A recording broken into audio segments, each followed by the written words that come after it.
Everyone, welcome to my channel डिप्यू tutorial. हम यहाँ पर क्लास 10th मैथमेटिक्स का चैप्टर नंबर 2 पॉलिनोमियल को कंप्लीट कर रहे हैं। इससे पहले के पार्ट में हमने उस पॉलिनोमियल से संबंधित सारे कीवर्ड्स देखे, उनका बेसिक देखा, क्या जीरोज होते हैं, ग्राफ के ऊपर जीरोज कैसे फाइंड किए जाते हैं, ग्राफ पेपर कैसे बनाया जाता है, एक एक line to line, para to para, word to word आपको मैंने सारा यहाँ पर क्लियर किया। और आई होप कि वो आपने यदि वीडियो देखे हैं तो आपको सबको समझ में आ गया होगा। अब हम यहाँ पर नेक्स्ट स्टार्ट करते हैं आज के पार्ट के अंदर, relationship between zeros and coefficient of a polynomial. Polynomial के कोफिशिएंट और जीरो के बीच में क्या रिलेशन होते हैं, ये हमें आज सीखना है।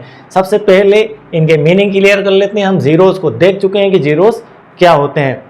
हमने ये देखा था कि कोई भी इक्वेशन होती है, मान लीजिए आपकी इक्वेशन इस फॉर्म में है, x square minus 3x minus 4, इस टाइप की कोई इक्वेशन थी, एक एक्सप्रेशन थी, और हम इसे पॉलिनोमियल के फॉर्म में अगर लिखें तो इस प्रकार से लिखा जाता है। तो यह आपका एक पॉलिनोमियल हो चुका है। मैंने 3-4 वर्ड अलग अलग बोले, उन सबको मिलाकर अगर यहाँ मैं इस प्रकार से रख देता हूँ, अरेंज कर देता हूँ, तो यह आपका पॉलिनोमियल हो चुका है। इस पॉलिनोमियल के सबसे पहले हमने देखी थी डिग्री, तो हम यहाँ अगेन रिपीट करते हैं कि इसकी डिग्री कितनी है। इसकी डिग्री है 2 डिग्री है। इसका अर्थ है कि इसके अंदर 2 डिग्री ये बता रही है कि इसमें जीरोस के संख्या कितनी होगी, जीरोस इसके अंदर कितने होंगे, इसके अंदर जीरोस होंगे 2।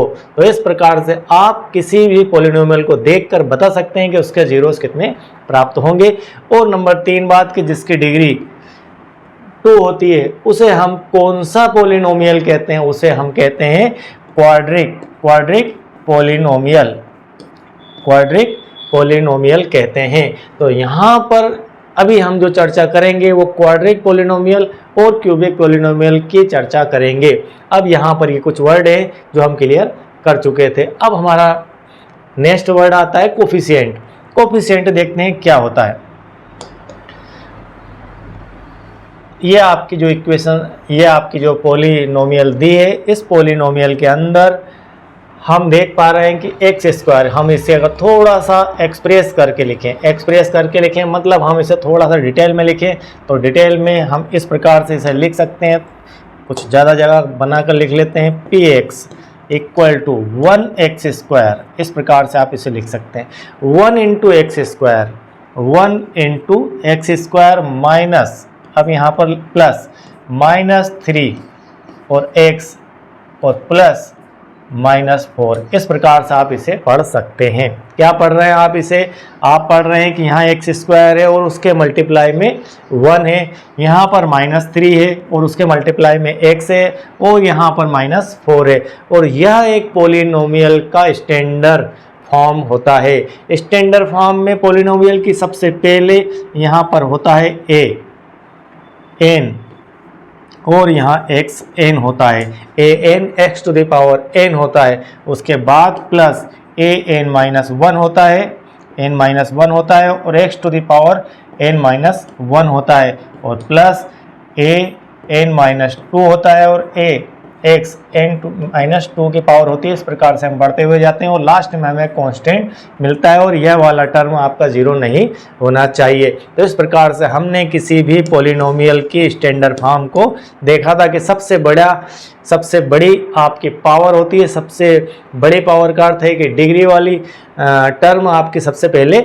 आना चाहिए, कि जिस टर्म को देखकर आप डिग्री का अंदाज़ा लगाते हैं, पता लगाते हैं, वह टर्म आपके सबसे पहले आनी चाहिए। तो इस प्रकार से हमने यह सीखा हुआ है। तो हम यहाँ पर इसको देख रहे हैं। इसमें देखने पर हमें यह पता चल रहा है कि एक्स स्क्वायर के मल्टीप्लाई में 1 है, और एक्स के मल्टीप्लाई में -3 है, और यहाँ पर -4 है। इससे पहले बीच में मैंने आपको अभी इसका स्टैंडर्ड फॉर्म बताया। स्टैंडर्ड फॉर्म में यह सब प्लस में दिए हुए हैं, इसलिए मैंने वो फॉर्म लिखा था। यह सब प्लस में दिए हुए हैं। आपको इन्हें माइनस में, आप यहाँ देख रहे हैं माइनस में नहीं, टर्म माइनस में नहीं है, टर्म तो प्लस में है, लेकिन यहाँ पर जो 4 है वह माइनस में, यहाँ पर -3 है, लेकिन आपकी जो पूरी टर्म है वो प्लस में है यहाँ पर। अब इस -3 को हम क्या कहेंगे? इस -3 को हम कहेंगे कोफिशिएंट। क्या कहेंगे? कोफिशिएंट। तो आपका ये जो है कोफिशिएंट है। जो भी नंबर जो भी नंबर आपके x के साथ में मल्टीप्लाई में हो, जो भी नंबर आपके x के साथ मल्टीप्लाई में हो वह आपका कोफिशिएंट कहलाता है। तो कोफिशिएंट क्या है यहाँ पर? कोफिशिएंट है यहाँ पर -3। क्या है कोफिशिएंट है यहाँ पर? -3 आपका कोफिशिएंट है। और इसके साथ क्या कोफिशिएंट है? इसके साथ आपका कोफिशिएंट है +1 इसका कोफिशिएंट है। और यह आपका कहलाता है कांस्टेंट। ये क्या कहलाता है? कांस्टेंट। -4 आपका एक कांस्टेंट है। कांस्टेंट का अर्थ है कि इसके साथ में कोफिशिएंट और कांस्टेंट में सिर्फ अंतर इतना सा है कि कोफिशिएंट आपका टर्म में होगा लेकिन उसके साथ में वेरिएबल भी होगा। किसी भी वेरिएबल मतलब किसी भी वेरिएबल के साथ में, किसी भी वेरिएबल के साथ में, कोई भी आपका वेरिएबल है उसके साथ में मल्टीप्लाई में कोई कांस्टेंट होगा, तब उस कांस्टेंट को हम कोफिशिएंट कहेंगे। क्या कहेंगे? तब उस कांस्टेंट को हम कोफिशिएंट कहेंगे। कब कहेंगे कोफिशिएंट? जब वह वेरिएबल के साथ में इनटू में होगा, तब उस कांस्टेंट को ही हम कोफिशिएंट कहेंगे। और अगर उसके साथ में वेरिएबल इनटू में नहीं है तो वह सिर्फ आपका एक कांस्टेंट ही कहलाएगा। तो इस प्रकार से कांस्टेंट और कोफिशिएंट में कोई ज़्यादा मोटा अंतर नहीं होता है, सिर्फ आपके वेरिएबल का साथ होने का अंतर होता है। यदि वो वेरिएबल के साथ है तो उसकी पोजीशन कुछ और ही रहेगी, उसका नाम कुछ और ही रहेगा। और यदि वो अकेला है तो हम उसे कह देंगे कांस्टेंट। तो यह एक बेचारा है और यह थोड़ा सा स्टैंडर्ड कोफिशिएंट हो चुका है। तो इस प्रकार से आप कांस्टेंट और कोफिशिएंट को समझ सकते हैं।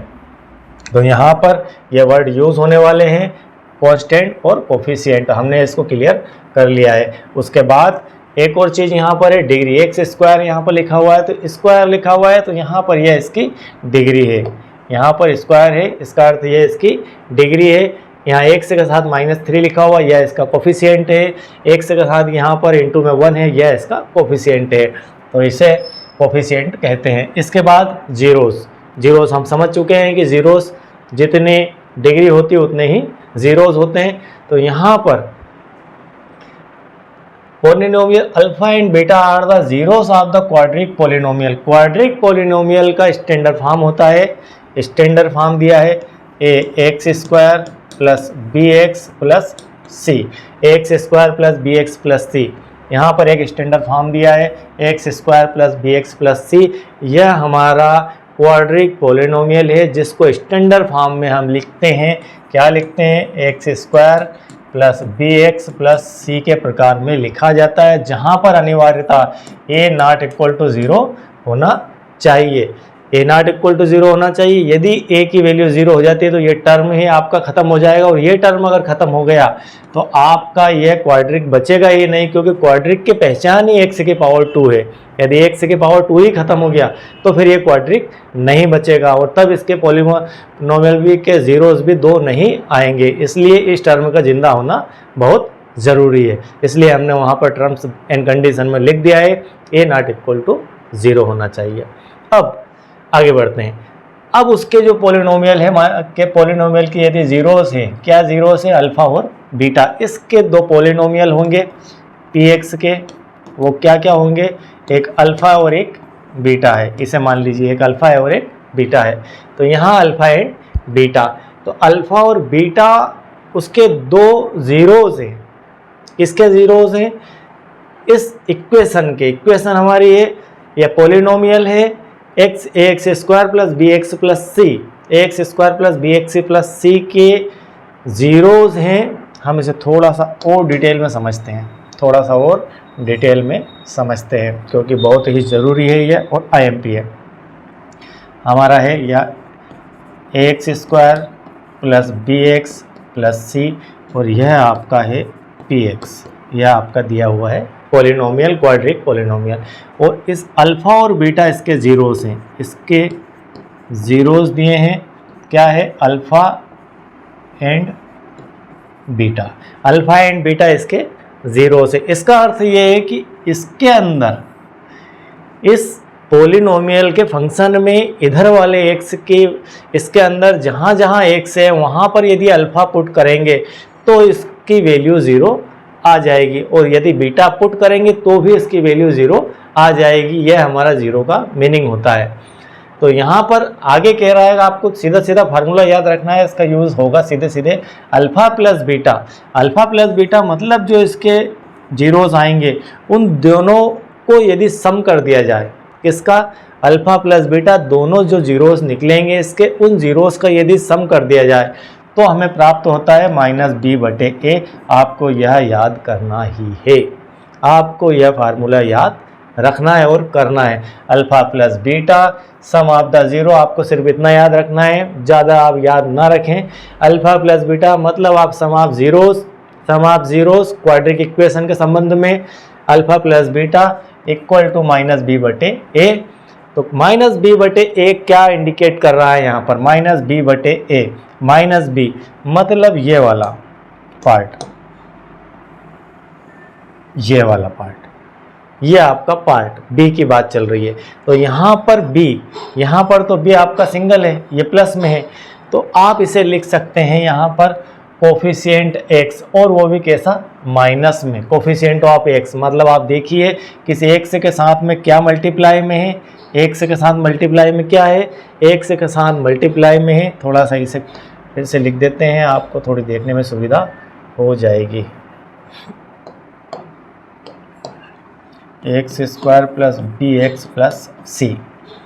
चलिए, तो यहाँ पर कोफिशिएंट ऑफ x, x के साथ में मल्टीप्लाई क्या है, x के साथ में मल्टीप्लाई क्या है, आपका x के साथ मल्टीप्लाई है b, आपके साथ x के साथ मल्टीप्लाई है b। तो हम यहाँ पर लिखेंगे माइनस लगाकर -b/a, मतलब कोफिशिएंट ऑफ x। ये फार्मूला स्टैंडर्ड, ये अल्फा प्लस बीटा करने पर प्राप्त होता है। तो -b/a, ये माइनस अलग है और b अलग है, b तो यहाँ हालांकि प्लस का ही है लेकिन हमारे फार्मूले में यहाँ पर माइनस है। और कोफिशिएंट ऑफ x स्क्वायर के साथ में क्या दिया है, मल्टीप्लाई में a, तो यहाँ पर लिख दिया -b/a। इस प्रकार आपको सम ऑफ जीरोस प्राप्त होता है -b/a। आपको याद रखना है -b/a सम ऑफ जीरोस होता है। और अगर कोफिशिएंट में देखें तो इसके x के साथ में जो भी मल्टीप्लाई में है वह आपको यहाँ पर b की वैल्यू रखना है,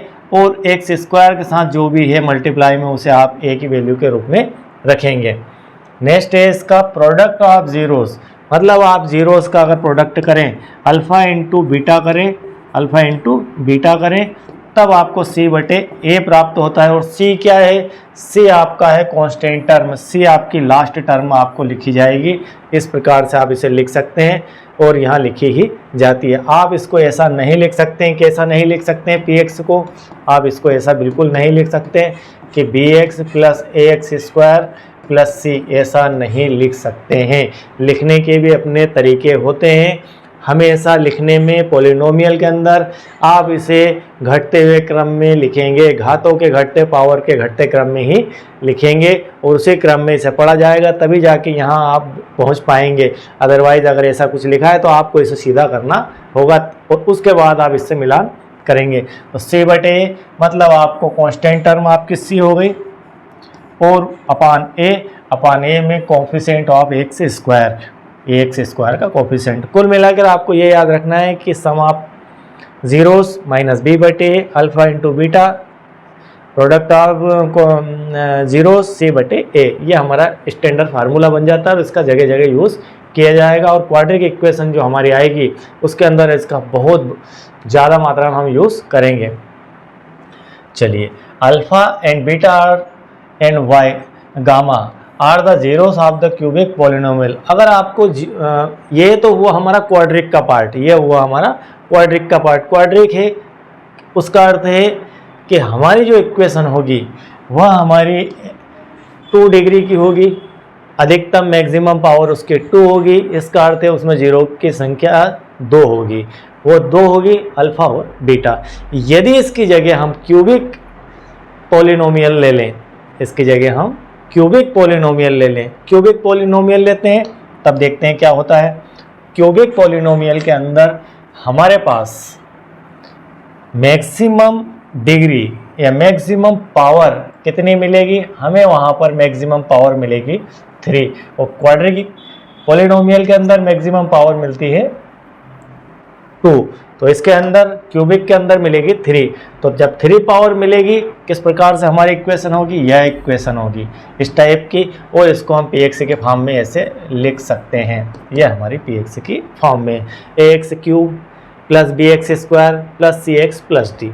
हम देख चुके हैं, पढ़ चुके हैं, 2 से 3 बार रिपीट कर चुके हैं कि हमारा पॉलिनोमियल लिखने का एक स्टैंडर्ड फॉर्म होता है, और वह फॉर्म होता है कि सबसे पहले आपको लिखना है आपका सबसे बड़ी डिग्री वाली टर्म, सबसे ज़्यादा पावर वाली टर्म, सबसे ज़्यादा पावर वाला वेरिएबल, उसके बाद कम पावर, उससे कम पावर, उससे कम, घटते क्रम में आप चले जाएंगे और लास्ट में आपका कांस्टेंट आ जाएगा। तो इस क्रम में आपको लिखना है। आप इसे और बढ़ा सकते हैं, अगर इसको 4 पावर करेंगे तो ए बी सी डी और यहाँ x आ जाएगा, और आप इसको लास्ट में ई कांस्टेंट हो जाएगा। इस क्रम में आप इसे बढ़ा सकते हैं। तो इस प्रकार की कोई पॉलिनोमियल हो जो कि 3 डिग्री वाली हो, और 3 डिग्री का अर्थ है कि क्यूबिक पॉलिनोमियल है, तब आप उसके जीरोस अगर हैं, उसके जीरोस क्या रहेंगे, अल्फ़ा होंगे, बीटा होंगे और गामा होंगे। अल्फ़ा, बीटा और गामा, आप इसे क्या पढ़ेंगे,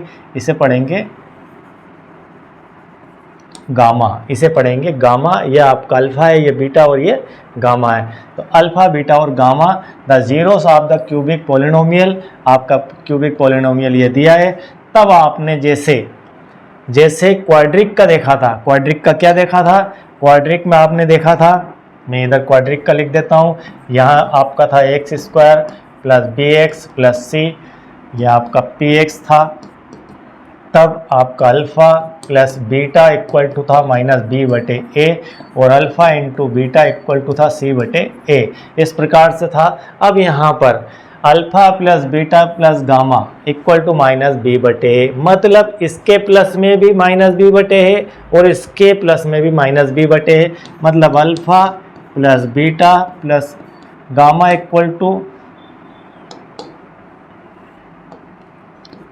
इक्वल टू माइनस बी बटे ए।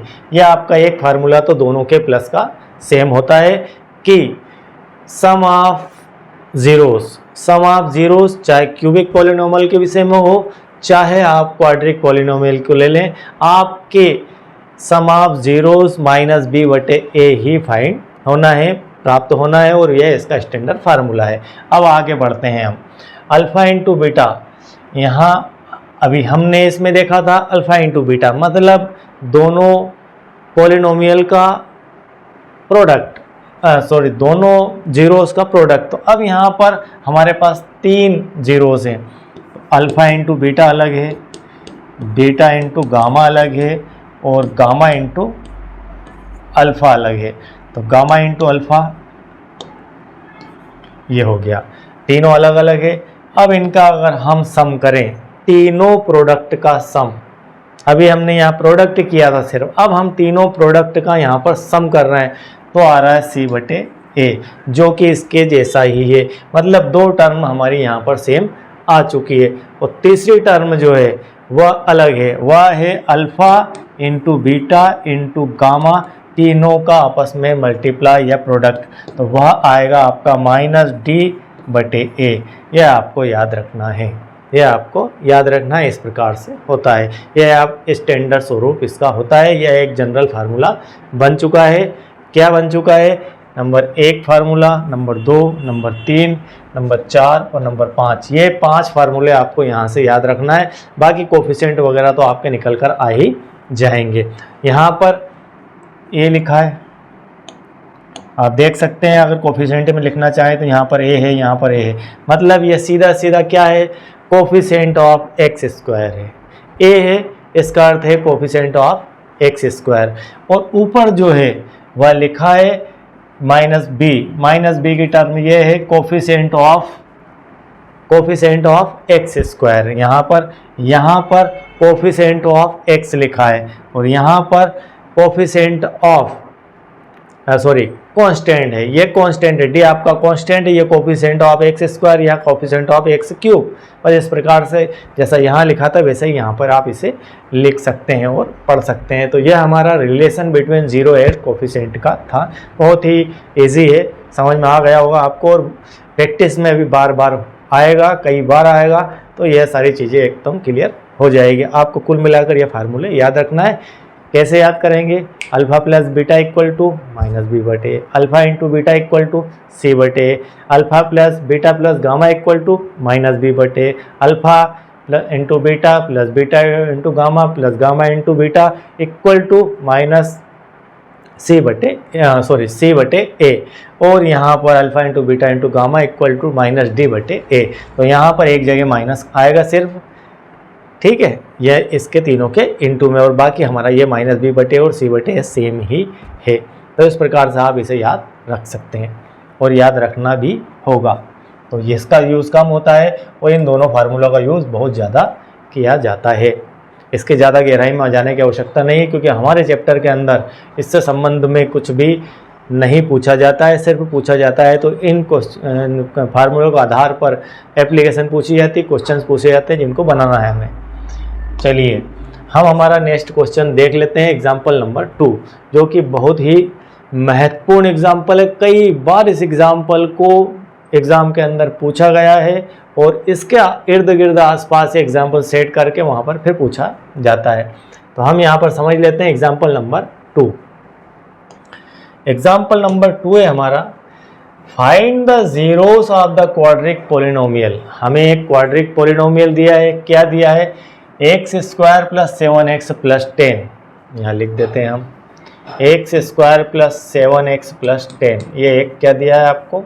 Quadric polynomial. बोलने की ज़रूरत ही नहीं है कि ये क्वाड्रिक है, खुद बता रहा है कि हम एक्स स्क्वायर के फॉर्म में हैं, मतलब हम क्वाड्रिक हैं।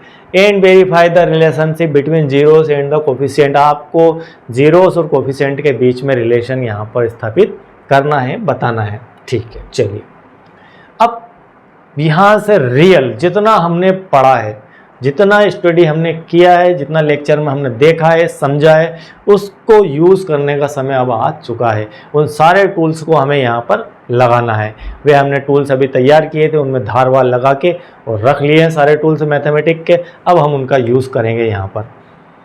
तो वी हैव, हमें जो इक्वेशन दी है वो दी है x square plus 7x plus 10 की फॉर्म में। इस प्रकार की इक्वेशन दी है। हम इस इक्वेशन को लिख सकते हैं। ऐसा हम क्यों कर रहे हैं पहले ये समझ लीजिए। हम ऐसा इसलिए कर रहे हैं कि हमें ज़ीरोस फाइंड करना है। अब इसके ज़ीरोस क्या क्या हो सकते हैं, कैसा पता करेंगे कि ज़ीरोस क्या होंगे? ज़ीरोस क्या होंगे या आप पता कैसे करेंगे? हम ज़ीरोस के बारे में बेसिकली थ्योरी समझ चुके हैं, हम थोड़ा सा और समझ लेते हैं कि ज़ीरोस का मीनिंग क्या होता है। ज़ीरोस, कोई भी दी गई इक्वेशन हो उसके ज़ीरोस, आपको ये इक्वेशन दी है px equal to X square plus 7x plus 10, इसको हम पोलिनोमियल कहते हैं। मैं इसको जनरली इक्वेशन भी कह देता हूँ, लेकिन ये पोलिनोमियल की फॉर्म है। तो यहाँ पर इसकी वैल्यू में आप यहाँ पर x की जगह क्या रख देंगे? x की जगह क्या रख देंगे कि आपका ये जो px है ये पूरा का पूरा 0 हो जाए। इसकी जगह क्या रख देंगे? यहाँ पर भी कुछ रखेंगे, वही यहाँ पर भी आएगा। मतलब एक से की जगह आपको कोई वैल्यू पुट करना है, जस्ट लाइक के मान ली हमने वो रियल नंबर था, ऐसा हमने समझा था। तो यहाँ पर एक वैल्यू रखाएगी और वो वैल्यू क्या होनी चाहिए कि इसकी वैल्यू, उस पूरे की वैल्यू यहाँ पर 0 हो जाए। इसका अर्थ यह है कि इसकी वैल्यू, किस वैल्यू, इसका मान कौन सी वैल्यू रखने से x की 0 हो जाएगा, ऐसा हमें फाइंड करना है और वही हमारे ज़ीरोस होंगे। तो वो हम फाइंड करने जा रहे हैं। यहाँ पर हम इसे लिख सकते हैं x + 2 x + 5। ऐसा कैसे लिख सकते हैं हम? ऐसे लिख सकते हैं कि हमारे पास लिखा हुआ है x² प्लस 7x प्लस 10, ऐसा लिखा हुआ है। हम यहाँ पर 7x को 2 टुकड़ों में लिख सकते हैं, 2 टुकड़ों में ब्रेक कर सकते हैं। वो टुकड़े हमारे x² प्लस, हम इसे लिख सकते हैं 5x प्लस 2x प्लस 10, हम इसे ऐसा लिख सकते हैं। 5x और 2x कितने होते हैं? 7x, 7x होते हैं। हम इसमें से कॉमन ले सकते हैं, हम इसमें से कॉमन ले सकते हैं। हमने यहाँ से x कॉमन ले लिया तो यहाँ से हमारे पास बचता है x + 5। यहाँ पर हमारे पास बचता है x प्लस 5 और यहाँ से हम प्लस 2 कॉमन ले लेते हैं, तो यहाँ पर हमारे पास बचता है x प्लस 5। दोनों तरफ x प्लस 5 होने के कारण हम यहाँ x प्लस 5 को कॉमन ले लेते हैं, तो यहाँ बचता है हमारे पास x प्लस 2। तो इस प्रकार से हम इस इक्वेशन को x प्लस 2 और x प्लस 5 के फॉर्म में लिख सकते हैं। इस प्रकार से हमने इसे इस प्रकार लिख दिया है। चलिए लिख दिया है। So the value of X square plus 7x plus 10 is 0 when, अब इसकी वैल्यू 0 होगी। अभी हम देख चुके हैं कि इसकी वैल्यू हमें 0 लाना है। किसकी वैल्यू? इस पूरे की वैल्यू हमें 0 लेकर आना है। इस 0 होगी, ठीक है, 0 होगी। कब होगी 0? मान लीजिए आपने ऐसा लिख दिया है कि इसकी वैल्यू 0 है। कब हो सकती है 0? इसको आप भूल जाइए, अब आप इसे याद रखिए कि ऐसा लिखा हुआ है x plus 2 x plus 5 equal to 0। समझ गए बात को? इसका अर्थ है कि यहाँ पर लिखा है x प्लस 2 और x प्लस 5, इन दोनों को मैं सॉल्व करूं। अब ये इस प्रकार से लिखा हुआ, आप इसे ऐसा समझ सकते हैं। 0 का अर्थ होता है कि इस पूरे टर्म को, इस पूरे एक्सप्रेशन को, इधर वाले को हम सॉल्व करें तो 0 आ जाए। ये कब संभव है? ये कब संभव है? तब संभव है जबकि ये दोनों मल्टीप्लाई में लिखे हुए हैं, x प्लस 2 और x प्लस 5। कैसे लिखे हुए हैं? मल्टीप्लाई में। आप समझ लीजिए, यहाँ पर जैसे मैं लिखता हूँ a गुणित b बराबर 0, a गुणित b बराबर मैं 0 देखना चाहता हूँ। तो इसका अर्थ ये है कि या तो इसमें ये 0 है, क्योंकि दो नंबर्स का या दो कोई भी वेरिएबल का या नॉन वेरिएबल का या दो कोई भी चीज़ हो, कोई भी अंक हो, कुछ भी हो सकता है दो, तो दो का अगर मल्टीप्लाई 0 है तो इसका अर्थ ये क्लियर होता है कि इन दोनों में से एक 0 होगा। कभी भी बिना 0 से मल्टीप्लाई किए 0 नहीं आ सकता है, इसलिए दोनों में से एक 0 यहाँ पर होना है। इसका अर्थ है कि या तो ये 0 है या फिर ये 0 है। समझ रहे बात को? हमें इसके 0 फाइंड करना है। इसका अर्थ है कि इन दोनों की वैल्यू 0 होना चाहिए। इन दोनों की वैल्यू 0 कब होगी? जब या तो ये 0 होगा या फिर ये 0 होगा। इफ 0 व्हेन, यदि x प्लस 2 इक्वल टू 0 होगा, क्या होगा? x प्लस 2 इक्वल टू 0 होगा या फिर x प्लस 5 इक्वल टू 0 होगा। या तो x प्लस 2 इक्वल टू 0, या तो a 0 होगा या फिर b 0 होगा। तो x प्लस 2 0, और यहाँ पर एंड कभी नहीं लगाना है। क्या लगाना है? और एंड अगर लगा दिया तो गलत हो जाएगा। हम यहाँ लिख रहे हैं कि a इक्वल टू 0 या b इक्वल टू 0, या तो ये 0 है या फिर ये 0 है, तब जाके इन दोनों का प्रोडक्ट 0 है। तो यहाँ पर यही लिखा है x प्लस 2 इक्वल टू 0 या फिर x plus 5 equal to 0, where x equal to -2।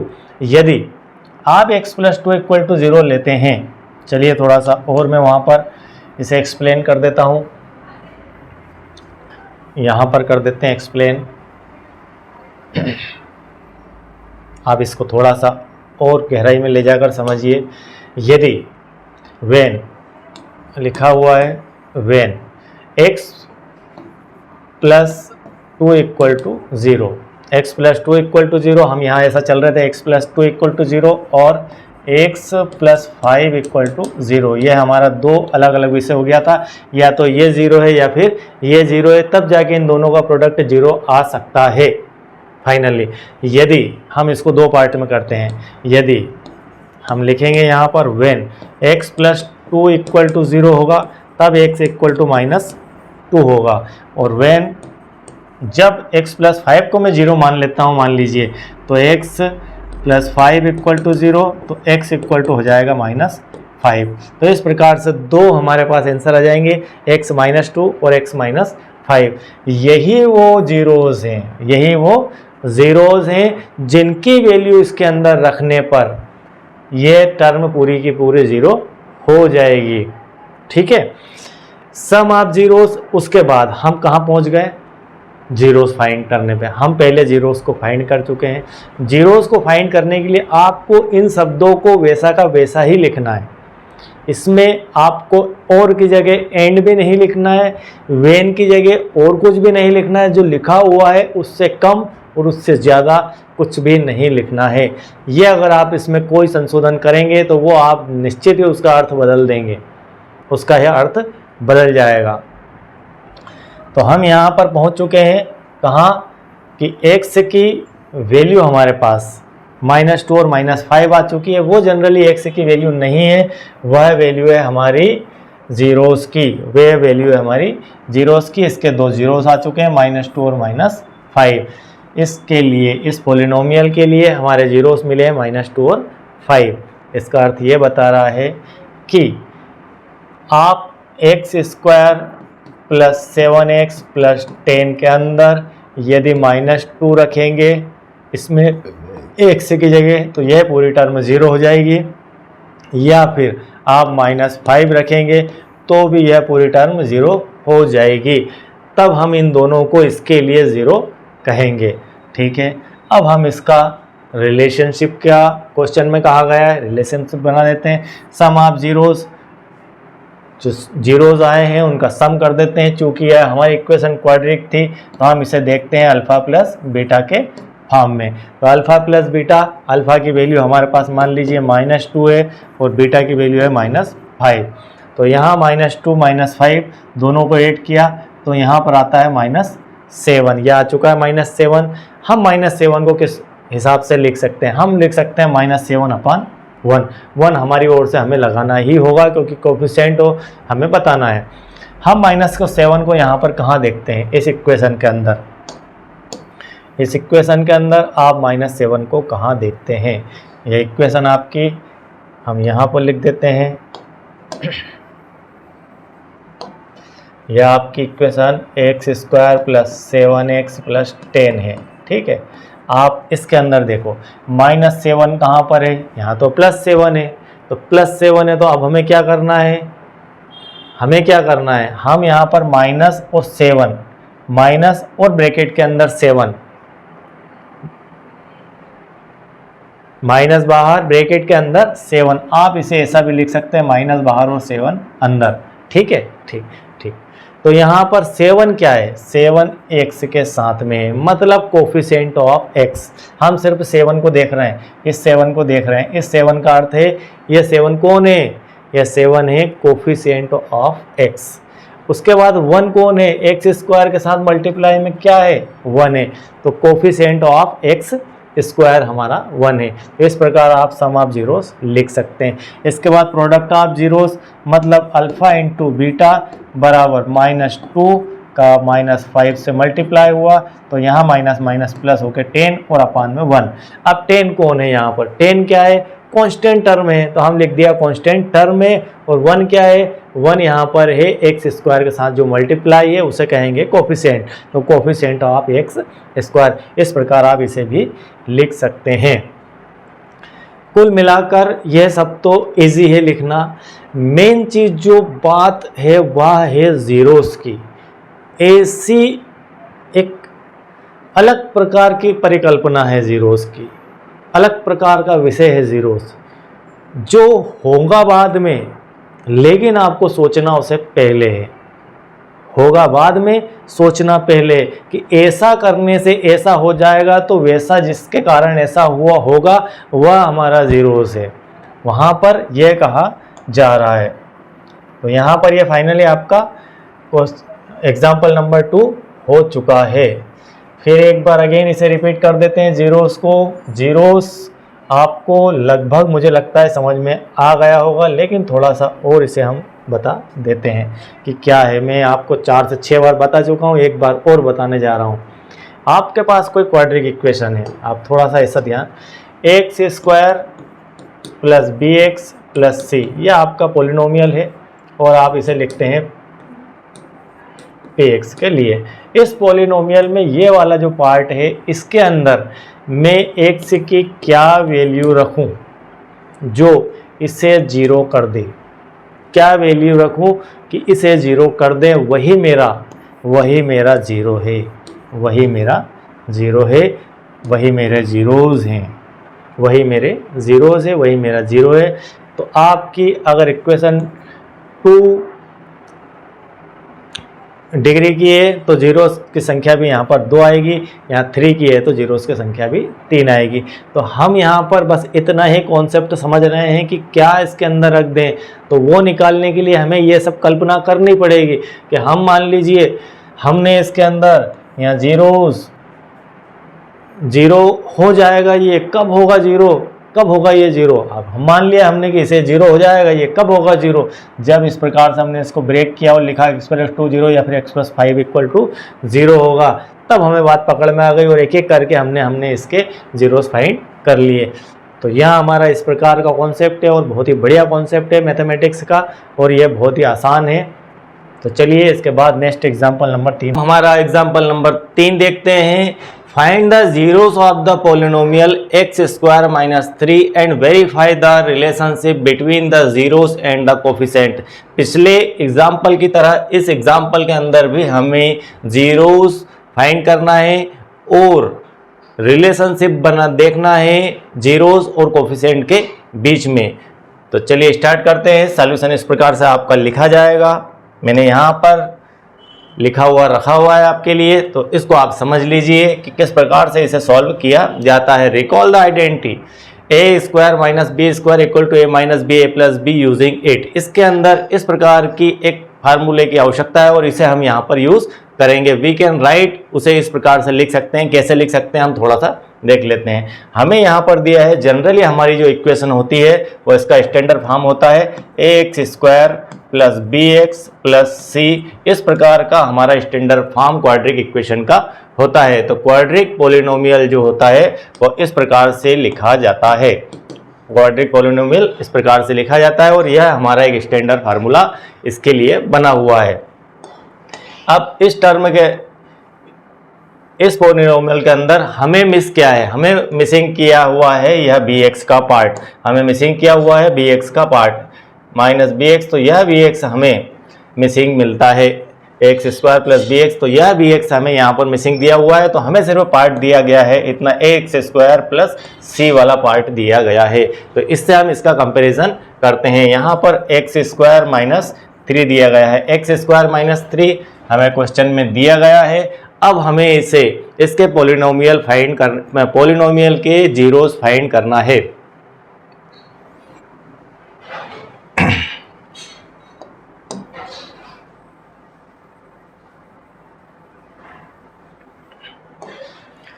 तो चलिए स्टार्ट करते हैं हमारा example number 3। Find the zeros of the polynomial. हमें पोलिनोमियल दिया गया है x² - 3 and verify the relationship between zeros and coefficient. Coefficient और जीरोस के बीच में हमें रिलेशन भी यहाँ पर दिखाना है। तो सबसे पहले हमें जीरोस फाइंड करना है और जीरोस फाइंड करने की प्रोसीजर हमारी क्या होती है हम बेहतर जानते हैं। Recall the identity a² - b²। इस फार्मूले की हमें यहाँ पर आवश्यकता लगेगी और इसे हम यूज करके आगे बढ़ेंगे। वी कैन राइट, हमें सबसे पहले ये समझना है कि हमारा जो क्वाड्रिक पोलिनोमियल होता है, क्वाड्रिक पोलिनोमियल का फॉर्म यह होता है, हम लिखते हैं उसे px = ax² + bx + c की फॉर्म में वह दिया हुआ होता है। यह इसका स्टैंडर्ड फार्मूला होता है। इसके अंदर देखते हैं, इससे अगर मिलान करें हम तो यहाँ पर एक टर्म हमारी bx वाली एब्सेंट है। यह टर्म हमें दी है इस प्रकार से ax² + c के फॉर्म में दिया गया है। तो ax² + c के फॉर्म में दिया गया है। अब हमें सबसे पहले मैंने आपको यह बता दिया है कि यह वाली टर्म इसमें एब्सेंट है, लेकिन फिर भी यह क्वाड्रिक पोलिनोमियल ही है, क्योंकि क्वाड्रिक पोलिनोमियल होने के लिए उसकी जो डिग्री होती है पोलिनोमियल की वह 2 होना चाहिए। तो यहाँ पर डिग्री मैक्सिमम पावर हमारी x की वेरिएबल की 2 है, इस कारण से यह क्वाड्रिक पोलिनोमियल ही है। चलिए आगे बढ़ते हैं। अब हमें इसे इस फॉर्म में लिखना है कि हमें इसमें क्या वैल्यू रखी जाए। मैं यहाँ पर लिख देता हूँ, आपका है x² - 3। x² - 3 के अंदर क्या वैल्यू पुट की जाए। जीरोस फाइंड करने की प्रोसीजर होती है कि इसके अंदर क्या पुट किया जाए कि इसकी वैल्यू 0 आ जाए, और वही जो इसको 0 कर देगा, जो वैल्यू इसे 0 कर देगी, x को रिप्लेस करके जो वैल्यू हम यहाँ पर रखेंगे x की, और वह इस पूरे पोलिनोमियल को 0 कर देगी, वही इसके जीरोस कहलाएंगे, वही इसके जीरोस कहलाएंगे। तो जीरोस फाइंड करने की प्रक्रिया होती है, हम वो वैल्यू फाइंड करेंगे। तो वह वैल्यू फाइंड करने के लिए हमें क्या करना होता है कि इसके फैक्टर करना होंगे। सबसे पहले इसके फैक्टर करना होंगे, दी गई पॉलिनोमियल के फैक्टर करेंगे। तो फैक्टर इस प्रकार से होते हैं। इस प्रकार से आप अचानक कहेंगे कि -3 से या √3 कैसे बन गया। तो हम एक चीज़ जानते हैं कि √3 का मल्टीप्लाई यदि √3 से किया जाए, √3 का मल्टीप्लाई यदि √3 से किया जाए तो वह सिर्फ 3 हो जाता है। यह बात आप नोट कर लीजिए, आपको ट्रिग्नोमेट्री के अंदर भी इसकी बहुत ज़्यादा आवश्यकता लगेगी। इस प्रकार से √3 ही यूज़ वहाँ पर भी होगा 10 की वैल्यू के फॉर्म में। तो आपको √3 इंटू √3 अगर लिखते हैं तो वह इन दोनों का गुणा हमारा 3 हो जाता है, 3 हो जाता है। तो हम इस प्रकार इसे लिख सकते हैं। और इसको किस फार्मूले से लिख दिया गया है? इस फार्मूले से लिख दिया गया है। हमारा जो फार्मूला है a² - b², हम इसे एक बार प्लस में और एक बार माइनस में यूज़ करते हैं। a² - b² इक्वल टू, आप इसे एक बार a + b और एक बार a - b लिख सकते हैं। इस प्रकार से लिखा जाता है। जिस प्रकार से हम खाना खाते हैं, तो हमारे खाने में सब्जी वगैरह जितनी भी चीज़ें होती है उसमें कहीं ना कहीं नमक डलता है। और ये मान के चलिए कि मैथमेटिक्स के अंदर यह नमक का कार्य ही करता है। यह फार्मूला हर जगह आपको अप्लाई होता हुआ दिख जाएगा। बहुत कम ही जगह ऐसी होती है जहाँ यह फार्मूला यूज़ नहीं होता है। जनरली ये कभी कभी हम हैबिट में इतना आ जाता है कि हम यूज़ कर देते हैं और पता ही नहीं चलता कि ये फार्मूला लगा के हम आगे बढ़ गए। तो इस फार्मूले का काफ़ी जगह यूज़ मैथमेटिक्स में होता है और ख़ासकर 10th और 8th के मैथमेटिक्स में बहुत ज़्यादा यूज़ होता है इसका। तो यहाँ पर हम इसे इस प्रकार से लिख सकते हैं, एक बार प्लस में एक बार माइनस में। अब एक बार प्लस में और एक बार माइनस में कैसे लिख दिया? यहाँ पर 3 था और यहाँ पर √3 कर दिया हमने इसे। तो हम यहाँ पर ऐसा लिख सकते हैं। थोड़ा सा और डिटेल में जाते हैं इसे लेकर हम। तो ये आप समझ गए होंगे कि इस प्रकार से इसे लिखा जा सकता है। तो चलिए मैं थोड़ा सा आपको और डिटेल में ले चलता हूँ इसके। हमने इसे कैसे लिख दिया? हमने यहाँ पर हमारी इक्वेशन दी है x² - 3। हम इसे लिखना चाह रहे हैं इस प्रकार से। तो हम इसे ऐसा लिख सकते हैं x² - √3 का स्क्वायर, √3 का स्क्वायर। इस प्रकार से आप इसे लिख सकते हैं। √3 के स्क्वायर को जब आप सॉल्व करेंगे, ये मैं यहाँ लिखता हूँ √3 और इसका स्क्वायर। √3 के स्क्वायर का अर्थ होता है कि आपका स्क्वायर से यह √3 को हम लिख सकते हैं, √3 को हम लिख सकते हैं 3 की पावर 1/2। हम पिछले पार्ट में यह पढ़ के आ रहे हैं और पावर के अंदर और बेहतर इसे पढ़ेंगे। जब हम √3 लिखते हैं तो √3 का अर्थ होता है कि उसकी पावर 1/2 और इसकी पावर हो गई 2। तो यहाँ पर पावर का पावर से मल्टीप्लाई होता है। 3 की पावर 1/2 इंटू 2 और 2 से 2 कैंसिल होकर यहाँ पर हमें मिल जाता है 3। तो इस प्रकार से हम √3 के स्क्वायर को 3 के रूप में लिख सकते हैं या 3 को √3 के स्क्वायर के फॉर्म में लिख सकते हैं। इसीलिए मैंने यहाँ पर 3 को √3 का स्क्वायर लिख दिया है। बात एक ही है, यहाँ पर 3 लिखो या √3 का स्क्वायर लिखो, वह ओरिजिनल रूप से आपका 3 ही है। उसकी कोई वैल्यू कहीं बदलने वाली नहीं है। तो इस प्रकार आप इसे लिख सकते हैं। तो चलिए आगे बढ़ते हैं। इसके बाद इसे हम इस प्रकार से लिख सकते हैं, so the value x² - 3 is zeros when. अब हमें यहाँ पर थोड़ा छोटा सा कॉन्सेप्ट इस जीरो का है, वह लिखना आना चाहिए और उसे समझना आना चाहिए कि किस प्रकार ऐसा लिखा जाता है। So the value of x² - 3 is zeros की वैल्यू जीरो कब होगी? x² - 3 की वैल्यू जीरो कब होगी? जब, अगर मान लीजिए हम थोड़ी देर के लिए कल्पना करते हैं कि इन दोनों टर्म, एक ये टर्म है और एक ये टर्म है, दो टर्म है और दोनों टर्म मल्टीप्लाई में है, दोनों टर्म हमें मल्टीप्लाई में दी गई है। हम इसे थोड़ा सा इस प्रकार से समझते हैं कि a इंटू बी लिखा हुआ है, मान लीजिए a इंटू बी, और मैं चाहता हूं कि ये इक्वल टू 0 आ जाए। मैं ये चाहता हूं कि इस पूरी टर्म को मैं एक वैल्यू में रखूं और वो वैल्यू रख के यह 0 हो जाए। तो हाल फिलहाल में हमारे पास टर्म है x -√3 और x +√3। तो इन दोनों टर्म का मल्टीप्लाई कहीं ना कहीं 0 है, कहीं ना कहीं 0 है, क्योंकि तभी उसके पॉलिनोमियल निकल कर बाहर आएंगे।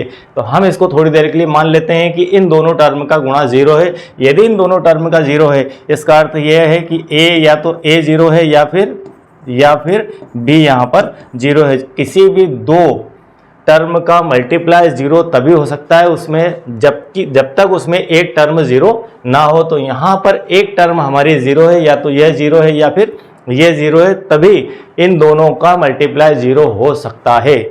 हमें वही समझना है कि इनका जीरो हो सकता है। क्यों हो सकता है? क्योंकि इनको जीरो बनाना है और जीरो ये रहेंगे तभी जाकर हमारा पॉलिनोमियल निकल कर आएगा। ये जीरो के रूप में हमें देखना ही होगा। इसे क्यों देखना होगा? क्योंकि पॉलिनोमियल में जीरो का अर्थ ये है कि इसमें क्या वैल्यू रखी जाए एक्स की, कि ये पूरे की पूरी टर्म जीरो हो जाए। तो वह निकालने के लिए हम कहेंगे the value of X square minus 3 is zero when X under root 3 और when X equal to minus under root 3। ये कहाँ से आ गया? ये इस प्रकार से आ गया। आप इसे ऐसा लिख सकते हैं, यहाँ पर लिखा हुआ है इस प्रकार से। आपने इसमें फार्मूला यूज़ किया और फार्मूला यूज़ करके इसे आपने लिख लिया। क्या लिख लिया? इसे आपने लिख लिया एक्स माइनस अंडर रूट 3 और एक्स प्लस अंडर रूट 3। इस प्रकार से आपने इसे लिख लिया X minus under root 3 X plus under root 3। हम चाहते हैं कि हम जीरोस के रूप में यदि देखें इसे, तो हम चाहते हैं कि इन दोनों टर्म का मल्टीप्लाई जीरो हो जाएगा। इन दोनों टर्म का मल्टीप्लाई जीरो हो जाएगा और जो वैल्यू इसको जीरो करेगी वही इसकी जीरोस कहलाएगी। तो हम यहाँ पर इसे लिखेंगे कि X minus under root 3 equal to zero, या तो X plus under root 3 equal to zero. यहाँ तो ये टर्म जीरो है या फिर ये टर्म जीरो है, तब जाकर ये दोनों टर्म का मल्टीप्लाई जीरो होगा। तब जाकर इसे अगर हम सॉल्व करेंगे तो यहाँ पर निकल के आएगा x इक्वल टू, क्योंकि ये अंडर रूट 3 इधर चला जाएगा इक्वल टू के, तो यहाँ पर हो गया प्लस का अंडर रूट 3, और या फिर x इक्वल टू यह 3 आपका इधर चला जाएगा तो यहाँ पर माइनस का अंडर रूट 3 हो जाएगा। तो यहाँ पर इसी प्रकार से यह दो वैल्यू निकल कर आई है, x equal to under root 3, और यहाँ पर और लिखना बहुत ही ज़रूरी है। यदि आप इसकी जगह एंड लिख देंगे तो यहाँ सब कुछ गुण ओवर हो जाएगा, गलत हो जाएगा। तो यहाँ पर और को आपको ध्यान रखना है कि और ही लिखना है, x equal to minus under root 3। इस प्रकार यहाँ पर दो वैल्यू हमारी आ चुकी है।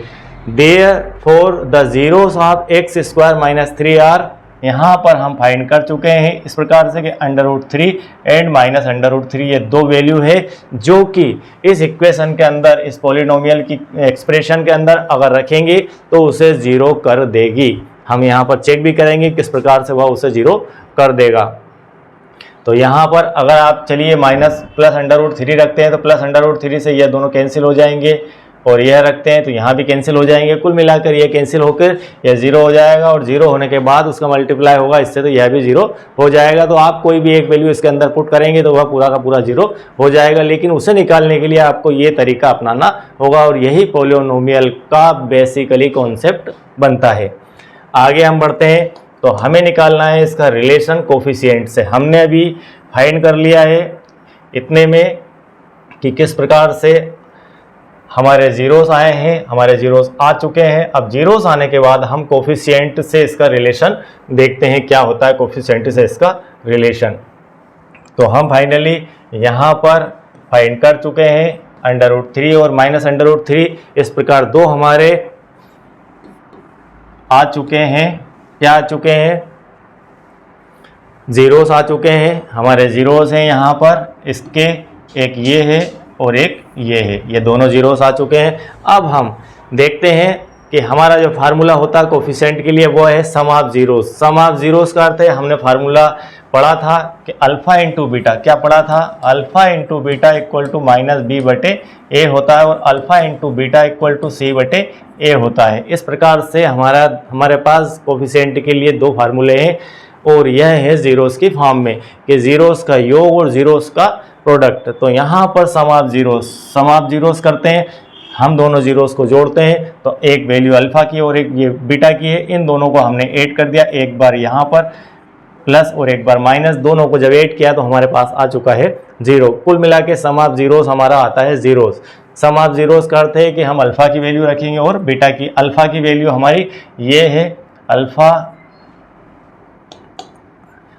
की वैल्यू हमारे पास है, मान लीजिए alpha equal to √3 and beta equal to -√3। तो एक वैल्यू हमारी √3 प्लस वाली है, उसे हम अल्फ़ा मान लेते हैं, और बीटा की वैल्यू -√3 मान लेते हैं। तो दोनों को जब योग करेंगे सम ऑफ जीरोस, मतलब आपने एक बार प्लस और एक बार माइनस, इन दोनों को, एक अल्फ़ा की वैल्यू एक बीटा की वैल्यू रखी, सम करना है दोनों का, तो alpha plus beta equal to 0 आ गया। सम ऑफ जीरोस का मतलब है अल्फ़ा प्लस बीटा।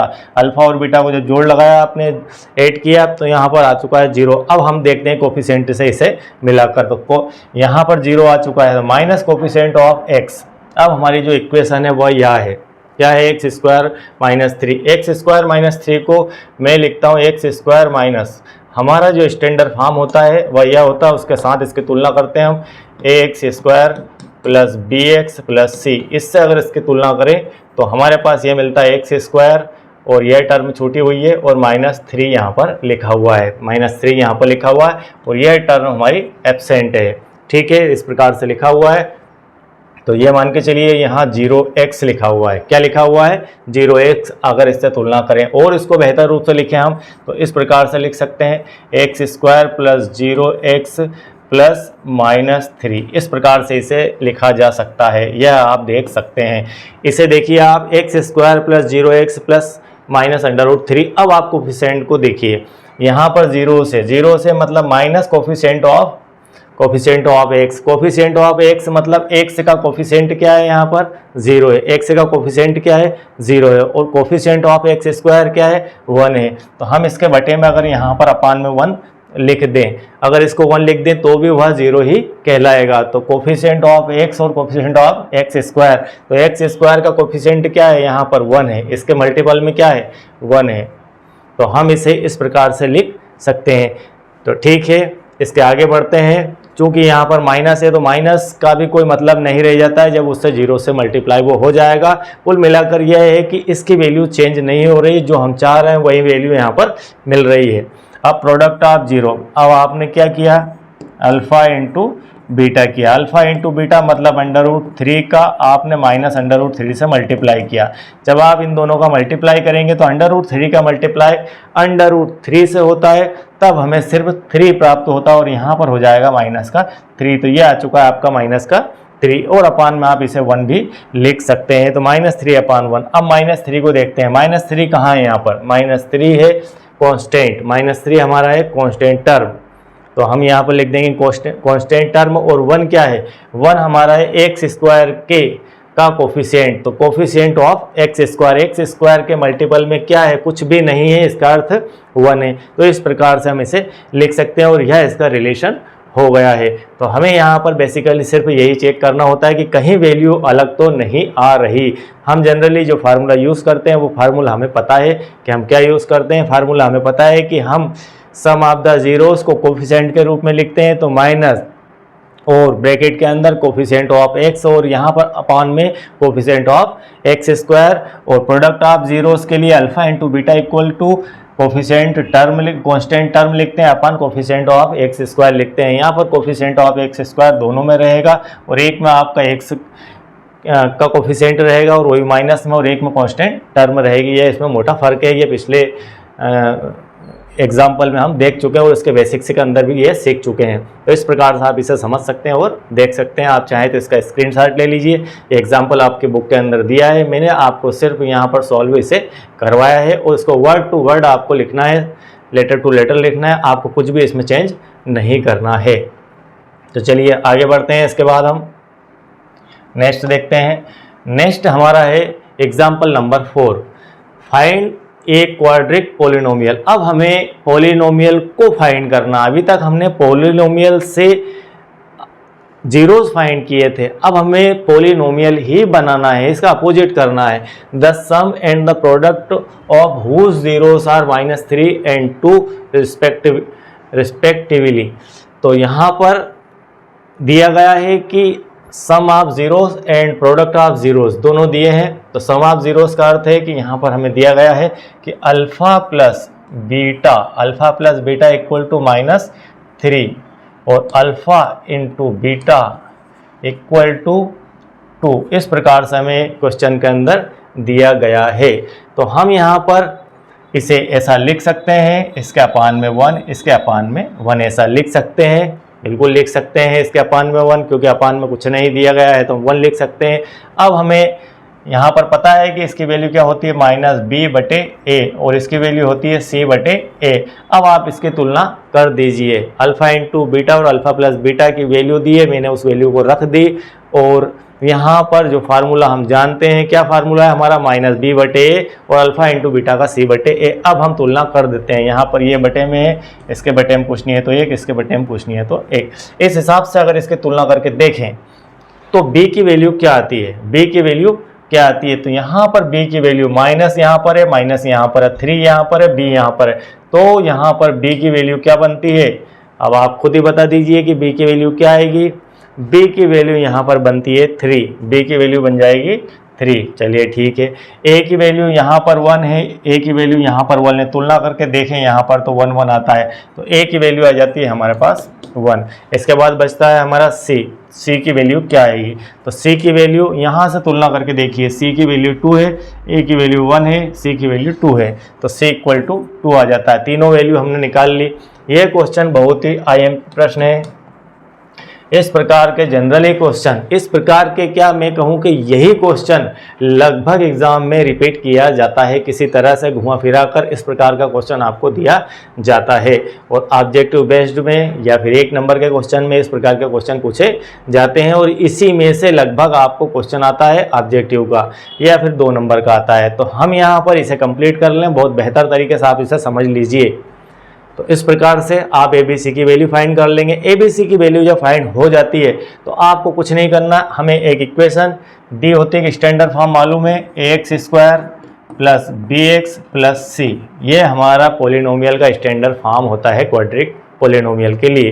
तो हम यहाँ पर a की वैल्यू रखते हैं, a की वैल्यू क्या है हमारे पास 1, तो 1 × x² + b की वैल्यू क्या आ गई है 3 है, तो b की वैल्यू यहाँ पर 3 रख देते हैं, तो यहाँ पर रख दी मैंने 3 और यह x प्लस c की वैल्यू रख देते हैं क्या है 2, तो यहाँ पर 2 रख दी, यहाँ पर ये रख दिया मैंने 2।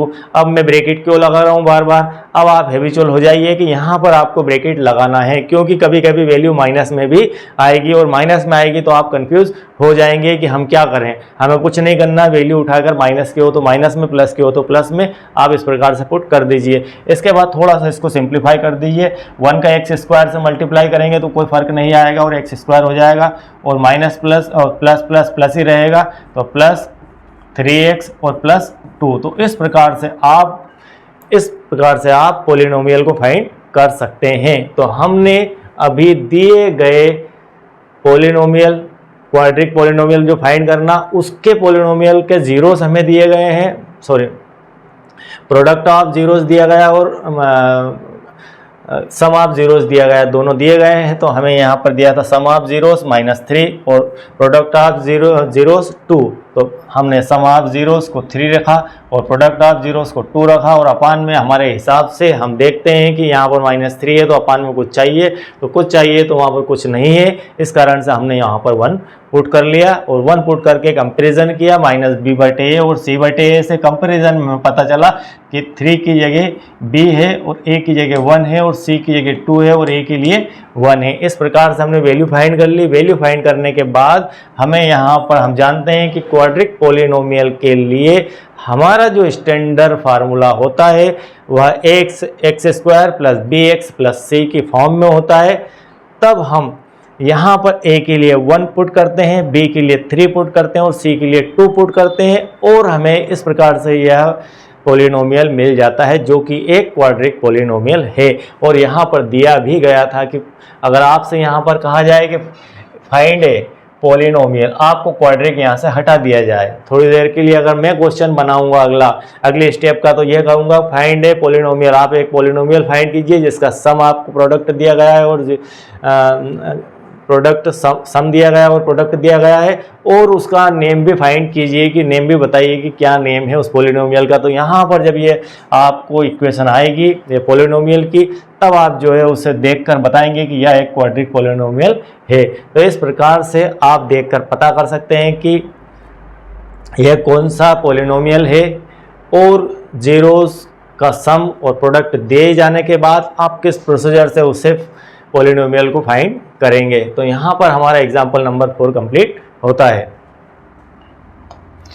अब हमारी एक्सरसाइज आ जाती है नेक्स्ट एक्सरसाइज 2.2 1.1 के अंदर हमने ग्राफ देखे थे। ग्राफ में टच और कट समझा था, जो कि बहुत ही बढ़िया तरीके से मैंने आपको क्लियर करवा दिया था। अब यहाँ पर ये एग्जाम्पल ख़त्म होते हैं। हम नेक्स्ट पार्ट के अंदर आपको पूरी एक्सरसाइज एक ही पार्ट के अंदर करवा देंगे कंप्लीट। चूँकि इस पार्ट की लेंथ बहुत हो चुकी है, उसे हम इसके अंदर मिक्स नहीं कर सकते।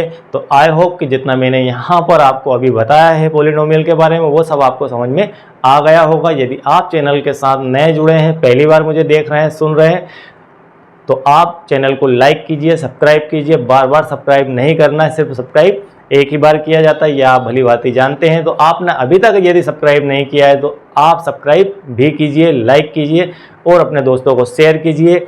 आपको विश्वास दिलाता हूं कि आप यदि मेरे साथ बिना स्किप किए वीडियो को देखते रहेंगे, लेक्चर्स अटेंड करते रहेंगे, तो आपका मैथमेटिक्स बहुत ही स्ट्रांग हो जाएगा। और क्लास टेंथ जो बोर्ड की एग्ज़ाम होती है, उसके अंदर आप अपनी क्लास में, अपने ज़िले में, अपने डिस्ट्रिक्ट के अंदर और अपने स्टेट के अंदर टॉप भी करेंगे, यह मेरा पूरा विश्वास है। लेकिन आपको इसके लिए मेरे साथ बने रहना होगा और चैनल को देखना होगा और मैथमेटिक्स को समझना होगा। मेरे पास एक्सपीरियंस बहुत है, बट अभी स्टार्टिंग दौर चल रहा है। चैनल अभी 2 से 3 महीने हुए हैं चैनल को स्टार्ट किए हुए, और अब जो है आप मेरे साथ ऐड हो जाइए और इस चैनल को स्ट्रांग बनाइए। और मैं चाहता हूं कि डीपी ऑडिट एरिया पूरे देश में फैले और पूरे देश के लोग इसे समझें और मेरे मैथमेटिक्स को जाने और सीखें।